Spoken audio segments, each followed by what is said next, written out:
Hello everyone, my name is Abu Mohammad Shabbir Khan, and this is a demonstration of our assignment that my friend Abu Hurayra Asif Khan and I did for CSE425 Concepts of Programming Language at NSU for Dr. Kamruddin Nur.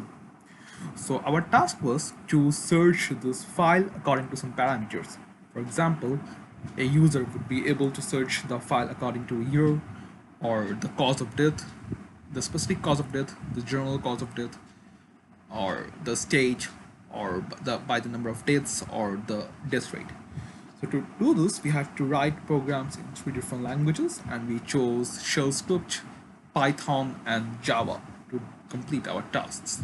So all of our programs follow the same template basically. All of them show a prompt and ask the user to enter an option, and they do so by running infinite while loops, right? So we are running infinite while loops everywhere, and we show the user a prompt, and we ask them to enter how they want to search or which column they want to search by. So before we get into the specific of the search, let us get back to our file and see how the users would actually want to search the thing.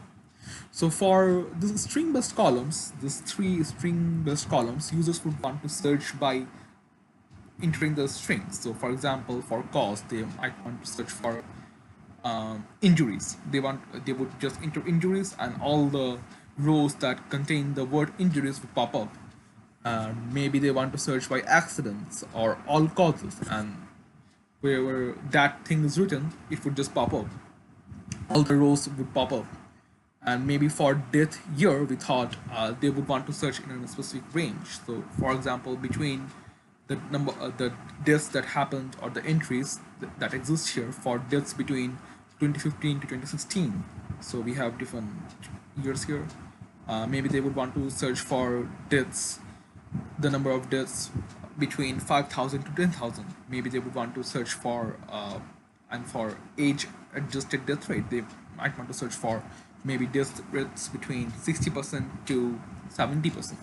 So here's our idea. For the number based columns, these three columns, they would want to search between in some range, and for these three columns, they would just want the rows where that string exists. So alright, that was our idea. And what we do is that we show our user a prompt. Here in Python and Java too, we show the user prompt, and then we ask if they want to search by these three columns, generalized cause, state, and the number of death.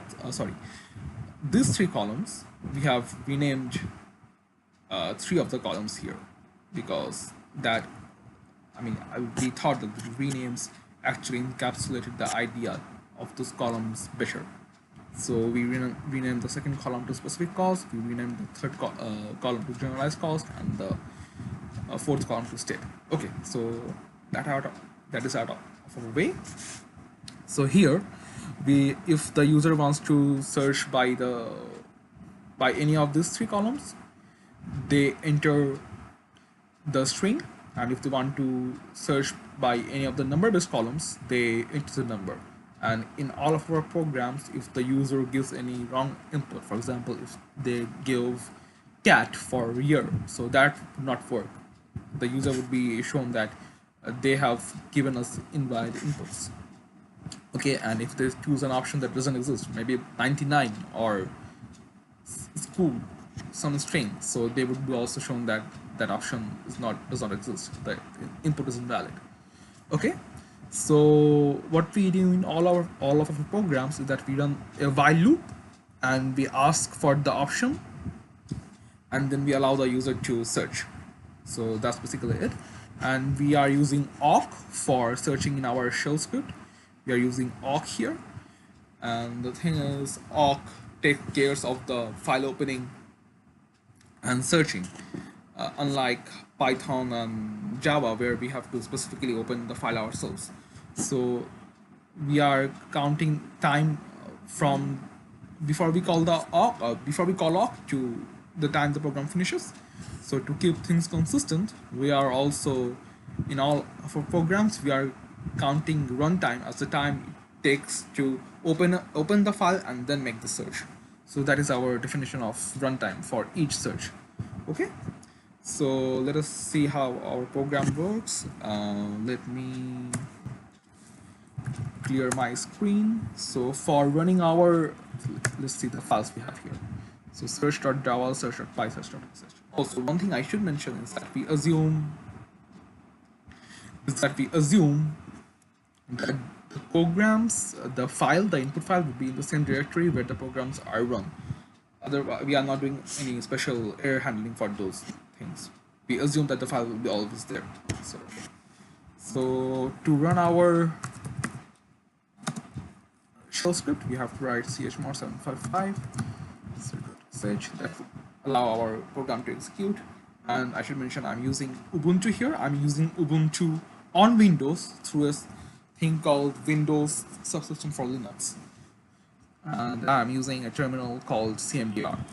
Okay, so to actually run the file, I would have to type search sh, and this thing pops up. I would enter an option. Maybe I want to search by year, and I would enter 2015, 2016. So I get all the entries between 2015 and 2016. Then I'm shown the option to search again. Maybe I want to search by state. I want to search for all the Carolinas. So here I get the Carolina entries. So let us terminate our shell program. We do the same thing in all of our programs, right? So in Python, we would have to write, let's see, what is the Python imply? Okay, so Python search py, and we get the same interface. We are doing all the same things everywhere. So maybe we want to search by the option 3, generalized cause, and we want to search for cancer. So yeah, all the rows that had cancer in them popped up. Let us quit our Python program and look into our Java program. For Java, we would have to compile the program first. So Java C, search.java. Oh, sorry, I mistyped. Java C, search.java, and Java search.java. Oh, sorry, Java search. So yeah, we get the same interface. Maybe we want to search by the number of deaths. So I press enter option 5 and search by 99 to maybe 500. So yeah, you can see all the death rates where the number was between 99 to 500 have come up here. So all right, do we have anything left? Okay, maybe you want to search by a specific cause. Number 2, string to search accident. So yeah, all the rows that had accident that came up.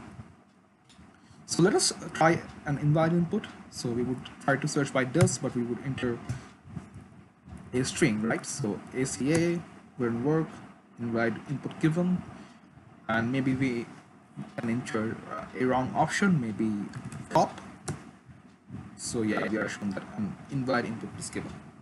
So yeah, that's basically it. And if the thing doesn't found anything, it we don't show any result. So for example, we can search by death rate, and we can say that death has to be between 95% to 100%. And there is no result. The entire search was done, but no result came up. So yeah, that's basically it. Maybe we can try to do the same search in different languages. So okay, we can search by year, all the deaths between 2015, all the deaths in 2015 maybe. So require programs 0.0033 second to finish in Java. Let's try Python. So 2015. So Java was much faster, right? So here we have 0.160 seconds. So quit. Let's search in our shell. Okay, so search by 15. So it took the longest time. So yeah, that's basically it. Thank you for watching.